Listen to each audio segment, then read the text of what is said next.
Mga kapatid, inaanyayahan ko po kayong panoorin at pakinggan ang mensahe ng mensahero ng silangan. Mga video na kung saan nabuksan ang aking diwa at nasagot ang napakarami kong katanungan.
Masayang pagbati sa lahat mula sa Oferian Heritage Conservatory. Ipinapaabot namin ang taos-pusong pasasalamat at pag-welcome sa mga pastors at elders kasama ang kanilang mga members na umalis na sa kani-kanilang sekta. Bumalik na sila sa tamang pagsamba ayon sa kalooban ng Ama.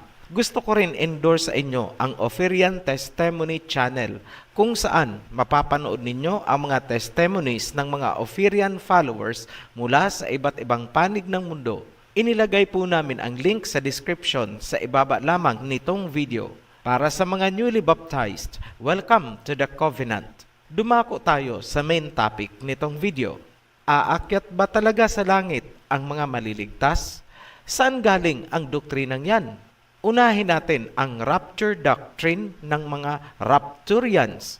Ayon sa kanila, ganito daw ang sunod-sunod ng mga mangyayari. Number 1, bago maganap ang Great Tribulation, ang mga Rapturians ay maglalaho na parang bula sa hangin. Sila ay matransform mula sa physical flesh papunta sa spirit body. Number 2, sinasabi ng mga Rapturians na sila ay aakyat sa langit at mananatili doon sa loob ng 1,000 years habang nagaganap ang Great Tribulation dito sa mundo. So, ibig sabihin, hindi nila mararanasan ang Great Tribulation o matinding kapighatian. Number 3, pagkatapos ng 1,000 years, babalik sila dito sa mundo kasama ang Messiah. Binabasihan nila dito ang Jude chapter 1 verse 14. Number 4, sa kanilang pagbabalik, ang dadatnan nilang mundo ay new earth na, paradise. Istoryahe, yan ang katuruan na ginagamit nila para manghikayat ng mga members. Napapansin nyo ba na puro pahayahay ang turo nitong mga Rapturians? Una, sinisipa nila ang mga kautusan bilang pagsunod kay Pablo. Pangalawa, hindi raw sila apektado ng Great Tribulation. Pangatlo, pagbalik dito sa mundo, paradise na ang dadatnan nila. Diba? Puro pahayahay. Tanong, may rapture ba talaga na magaganap bago ang tribulation? Wala. Katotohanan, ang mga pinili ay dadaan sa Great Tribulation. Basahin natin. Matthew chapter 24 verse 21 hanggang 22. For then there will be great distress, unequaled from the beginning of the world until now, and never to be equaled again. If those days had not been cut short, no one would survive. But for the sake of the elect, those days will be shortened. Ganito ang sinasabi. Verse 21, magkakaroon ng matinding kapighatian na walang katulad mula sa simula ng mundo at sa darating na panahon. Verse 22, kung hindi pa iiksiin ang panahon, walang matitira sa mga pinili. Maliwanag, naririto sa lupa ang mga pinili, makakaranas ng great tribulation and persecutions. Ang intensity ng kapighatiang ito ay hindi pa nangyari mula sa simula ng mundo. Maliwanag, mga Rapturians, hindi magaganap ang rapture na sinasabi ninyo bago ang tribulation. Saang verse ng Biblia na pulot ang sinasabi ninyong hindi kayo makakaranas ng tribulation dahil maglalaho kayo na parang mga bula at lalanding kayo sa langit? Sino ang pinaniniwalaan nyo? Salita ng Misaya o salita ni Pablo? Dahil walang mangyayaring rapture at pag-akyat ninyo sa langit, wala ring mangyayaring pagbabalik ninyo dito sa lupa mula sa langit. Ang kiniklaim ninyo na kayo ang kasama ng Misaya ay guni-guni nyo lamang. Ngayon, sino ang sinasabi sa Jude chapter 1 verse 14 na kasama ng Misaya sa kanyang pagbabalik? Linawin natin. Sa King James Version, ang nakalagay ay saints. Sa English Standard Version, ang nakalagay ay holy ones. Sa Good News Translation, ang nakalagay ay holy angels. Ayan, lumutang, mga anghel ang kasama ng Misaya sa kanyang pagparito, hindi kayo. Ang problema ninyo, mga Rapturians, hindi nyo tiningnan ang Jude chapter 1 verse 14 sa iba't ibang versions ng Bible. Majority po ng mga versions, angels ang sinabing kasama ng Misaya sa kanyang pagbabalik, hindi po saints. At una pa lang, pinatunayan na natin sa Matthew chapter 24 verse 21 hanggang 22 na walang rapture na magaganap. Conclusion, ang istorya ng rapture ay isang pantasya at ang paniniwala dito ay isang malaking kahibangan. Dumako tayo sa isa pang istorya. Tungkol din ito sa pag-akyat sa langit. Ganito naman ang kanilang version. First event, Great Tribulation, panahon ng matinding kapighatian. Second event, sa panahon ng tribulation, darating ang Misaya. Third event, Resurrection. Sa pagbalik ng Misaya, bubuhayin ang mga pinili at ang mga inabutang buhay ay magkakaroon ng incorruptible flesh. Note, ang sinasabi nilang bubuhayin muli ay yung may tatak daw sa noon ng kanilang Sabbath. Fourth event, sasakay sila sa ulap at isasama ng Misaya paakyat sa langit. At doon sila magpapahayahay sa loob ng 1,000 years. Ano ang totoo? First and second event, agree po kami dyan. Magkakaroon talaga ng Great Tribulation na mag-culminate sa digmaan. Sa kasagsagan ng digmaan, doon darating ang Mesaya. Wala po tayong pagtatalunan dyan. Ito ang aming objections. Number 1, hindi po Sabbath ang tatak or mark sa forehead ng mga ililigtas. Mali po yan. Number 2, hindi totoo ang aakyat sa langit at doon magpapahayahay sa loob ng 1,000 years. Pantasya po yan. Talakayin namin ang rason sa objection number 1 tungkol sa marka or tatak sa forehead. Malinaw ang nasusulat sa Revelation chapter 7 verse 1 hanggang 4 at Revelation chapter 14 verse 1. Hindi po Sabbath ang tatak or seal sa noo ng mga pinili, kundi ang pangalan ng Ama at ng Mesaya. Hindi po ang peke ninyong Sabbath. Revelation chapter 7 verse 1 to 4, King James Version. Verse 2, and I saw another angel ascending from the east, having the seal of the living Elohim, and he cried with a loud voice to the 4 angels to whom it was given to hurt the earth and the sea, saying, hurt not the earth, neither the sea, nor the trees, till we have sealed the servants of our Elohim in their foreheads. What will be the seal or mark on the forehead?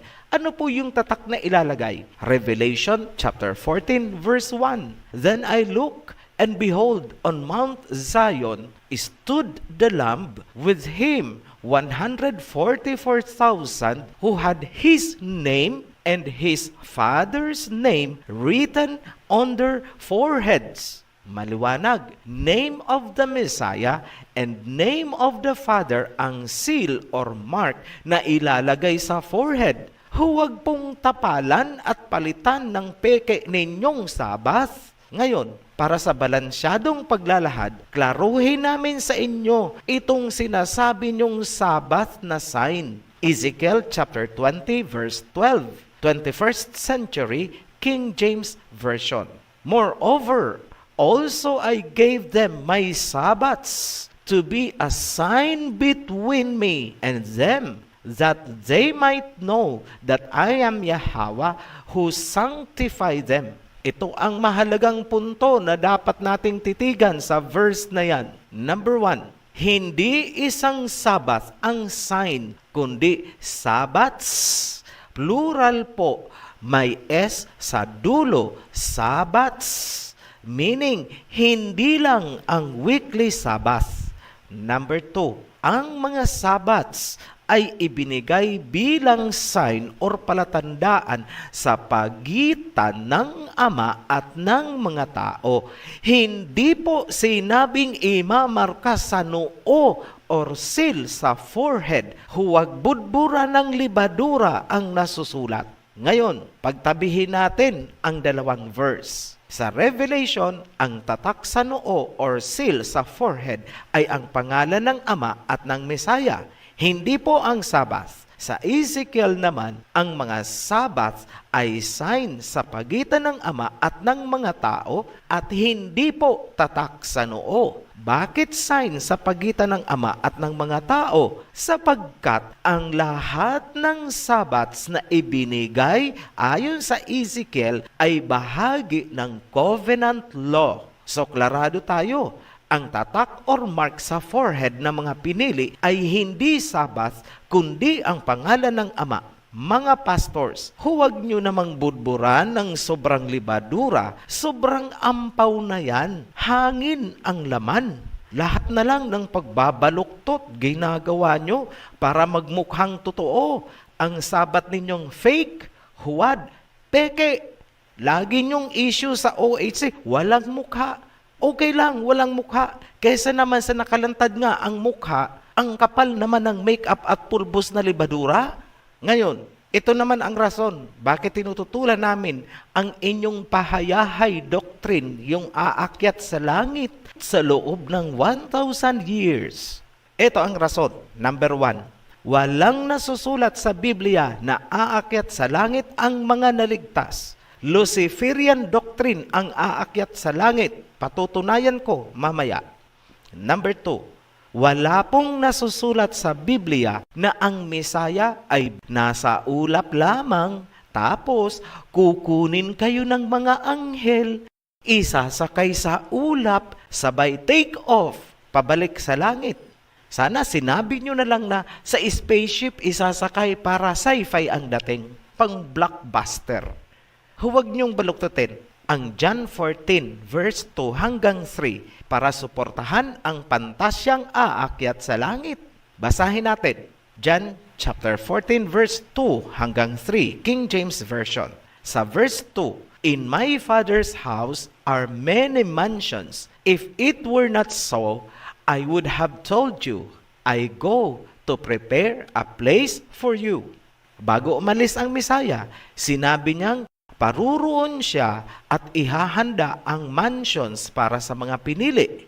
Verse 3, and if I go and prepare a place for you, I will come again and receive you unto myself, that where I am, there ye may be also. At sinabi ng Mesaya na siya ay babalik. Sa ganon, kung nasaan siya, naruroon din ang mga maliligtas. Tanong, matapos bumalik ang Mesaya dito sa mundo, saan siya mamamalagi? Dahil kung nasaan siya, naandun ang mga pinili. Pag-aralan natin, dito kayo sa tamang aral ng OHC. Simulan natin sa pagbaba ng Mesaya. Repasuhin ang Book of Revelation. Revelation chapter 19 verse 11 hanggang 16. Sa verse 11, "And I saw heaven opened, and behold, a white horse, and he that sat upon him was called Faithful and True, and in righteousness he doth judge and make war." Verse 14, "And the armies which were in heaven followed him upon white horses, clothed in fine linen, white and clean." So ganito ang senaryo. Dumating ang Mesaya, pero walang sinabi na umalis siya ulit, dala ang mga iniligtas. May mababasa ba kayong umalis siya ulit? Wala. Ibig sabihin, naririto siya sa loob ng 1,000 years. At dahil naririto ang Mesaya, meaning ang mga iniligtas ay naririto din sa mundo. Wherever I am, kung nasaan ako, there you may be also. Naruroon din kayo. Ngayon, paano matitirhan ng mga iniligtas yung mansions na inihanda ng Mesaya sa langit? Revelation chapter 21 verse 2, King James Version. "And I, John, saw the holy city, New Jerusalem, coming down from Elohim out of heaven, prepared as a bride adorned for her husband." Maliwanag mga pastor, ang mga mansions na inihanda ng Mesaya ay ang holy city, ang New Jerusalem na ibababa dito. Alam namin ang programa ng mundo. Kaya nga hindi kami nangangarap na umakyat sa langit upang magpahayahay. Kasama namin ang Mesaya dito by that time para maihanda ang mundo sa pagbaba ng New Jerusalem. Hindi po ibababa ang New Jerusalem at ipapatong na lang basta sa ruins ng nakadaang digmaan. Ngayon, baka sakali lang, hindi kaya si Pablo ang nagsabi sa inyo na aakyat kayo sa langit para magpahayahay? Kung gayon nga, di sabihin nyo kay Pablo na pababain niya ang kanyang Mesaya para sunduin kayo at dalhin sa langit. Ang laki ng problema ng mga doktrina nyong alinsunod kay Pablo, sapagkat si Pablo ay isang Pariseo. Acts chapter 23 verse 6, "My brothers, I am a Pharisee, descended from Pharisees." Kung natatandaan nyo pa, sinabi ng Mesaya, mag-ingat kayo sa mga libadurang doktrina ng mga Pariseo. Bago namin tapusin itong video, matanong namin kayo, sino sa palagay nyo ang author ng doktrinang akyatin ang langit? Saan yan nagmula? Bago natin sagutin, para maiba naman, magbibigay kami ng intermission number sa inyo. Hindi po ito kanta ng mga Oferians. Akapela po ito ng makabagbag damdaming kanta ng mga ambisyosong umakyat sa langit. Kapag kinantahan kayo nito ng kanilang choir, talaga namang aagos at tigmaak kayo ng luha. Kasabay ang mga singhot at hikbi, mawawala kayo sa inyong sarili. Mapapadukot kayo sa inyong bulsa. Ano ba ang dudukutin mo sa bulsa? Pwedeng panyo, pitaka, at pera. Bahala na kayo mag-isip. Ganito ang mensahe ng kanta nila. Magkikita-kita tayo sa langit at mag-aawitan. Magkita tayo sa tabi ng Panginoon. Brothers and sisters, ako ay naruroon. Kalangitan ang ating layon. Manalangin na tayo ay maparoon. Pakinggan nyo ang kanta. So here we go. I'll meet you in heaven. We'll sing songs together. Meet me by the Savior's side. I'll meet you in heaven. We'll sing songs together. Brothers and sisters, I'll be there. Heaven is our goal, to save every soul. Pray that we all will be there. Ngayon, Kung gusto nyong mapakinggan yung buong kanta na yan ng kanilang singers, inilagay namin ang link sa description sa ibaba lamang nitong video. Ang title, Aakyat sa Langit. Tanong, ano ba talaga ang langit or heaven na gusto nilang akyatin? Isaiah chapter 66 verse 1 and Acts chapter 7 verse 49. This is what Yahweh says, Heaven is my throne, and the earth is my footstool. Ang langit ay aking trono. Yan ang salita ng Ama kay Prophet Isaiah. Tapos, hinahangad nitong mga sekta na umakyat doon para magpahayahay. Aba, masyado naman kayong feeling entitled. Mahihiya naman sa inyo si Moses. Ngayon, sagutin na natin ang tanong. Kanino at saan galing ang doktrina at ambisyon na akyatin ang langit na ayon kay Prophet Isaiah ay trono ng Ama? Isaiah chapter 12 verse 3 hanggang 13. Yahweh will set you free from your sorrow, suffering, and slavery. Then you will make fun of the king of Babylon by singing this song. You, the bright morning star, have fallen from the sky. You brought down other nations, now you are brought down. You said to yourself, I'll climb to the heaven and place my throne above the highest stars. Ayan, klarado. Saan nagsimula ang doktrina? Babylon. Ibig sabihin, kung ganyan ang doktrina ng inyong sekta, walang duda, isang Church of Babylon ang napasukan nyo. Madadamay kayo sa galit ng Ama. Revelation chapter 18 verse 2 hanggang 5. And he cried mightily with a strong voice, saying, Babylon the Great is fallen, and is become the habitation of devils, and the hold of every foul spirit, and a cage of every unclean and hateful bird. Verse 4, And I heard another voice from heaven saying, Come out of her, my people, that ye be not partakers of her sins, and that ye receive not of her plagues. For her sins reach unto the heaven, and Elohim hath remembered her iniquities. Sa verse 2, inihula na babagsak ang Babylon at magiging pugad ng mga demonyo at foul spirits. Sa verse 4, nasusulat, Lumabas kayo sa kanya, aking bayan, para hindi kayo madamay sa kanyang mga kasalanan at para hindi nyo tanggapin ang kanyang mga salot dahil ang kanyang mga kasalanan ay umabot na sa kalangitan at hindi nakakalimutan ng Elohim ang kanyang kasamaan. Ngayon, sino ang author ng ideyang aakyat sa langit? Isaiah chapter 14 verse 12 hanggang 14, King James Version. How you are fallen from heaven, O Lucifer, son of the morning! How you are cut down to the ground, you who weakened the nations!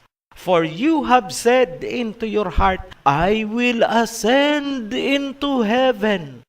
I will exalt my throne above the stars of Elohim.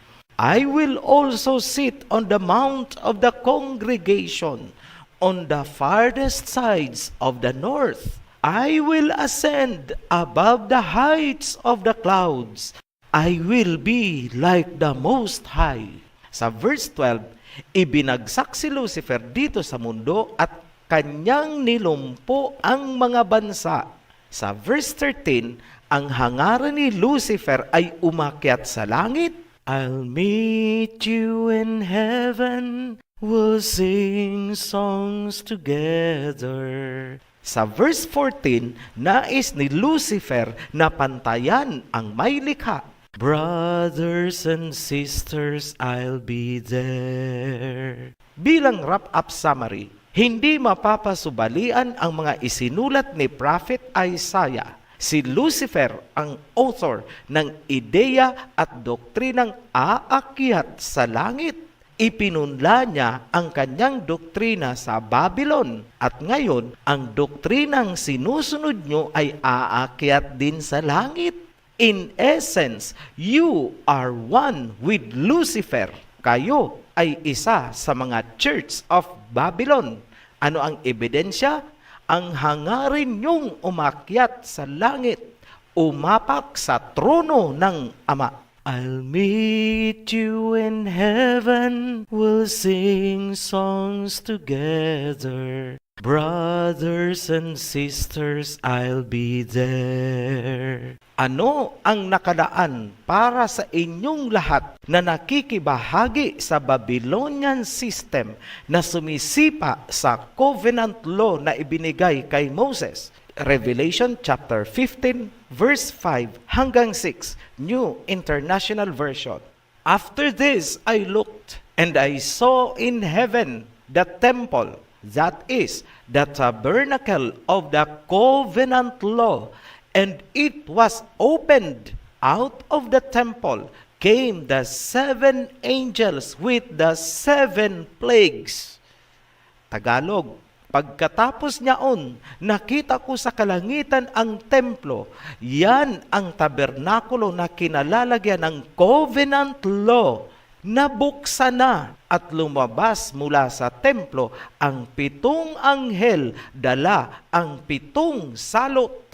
Sa muli, inihihiyaw sa inyo ng OHC ang panawagan. Come out of her, my people. Lumabas kayo sa Babylonian system upang hindi kayo madamay sa mga parusang salot na ibabagsak ng 7 anghel na lumabas mula sa tabernakulo ng covenant law.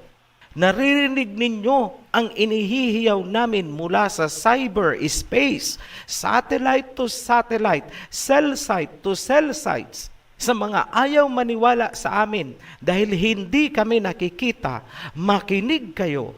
Ang kinalalagyan ng covenant law sa tabernacle ay nakasara for thousands of years. Kaya nga, wala kayong narinig kahit saang sekta na nag-proclaim ng covenant law.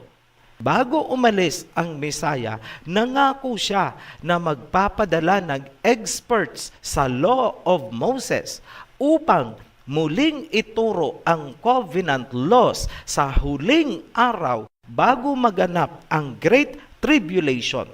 Mula sa pag-alis ng Mesaya, lumipas ang mahigit 2,000 taon.